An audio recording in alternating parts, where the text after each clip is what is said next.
मुंबई में value police station की crime branch की टीम ने एक नकली पुलिस इंस्पेक्टर को गिरफ्तार करने में कामयाबी हासिल की है।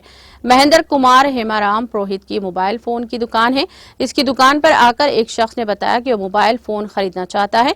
1,60,000 रुपये का गैलेक्सी Z Fold 5 मोबाइल खरीदा और NEFT के जरिए बैंक अकाउंट में 1,10,000 रुपये जमा करने का फर्जी पैगाम दिखाया। बाकी रकम 50,000 रुपये का पोस्ट डेट चेक दिया, लेकिन बाद में दुकानदार को मालूम हुआ कि अकाउंट में रकम जमा नहीं हुई और चेक भी बाउंस हो गया। महेंद्र कुमार पुरोहित की शिकायत पर वैल्यू पुलिस ने नामालूम मुलजिमान के खिलाफ दफा दाद के तहत मुकदमा दर्ज करके तहकीकात शुरू कर दी।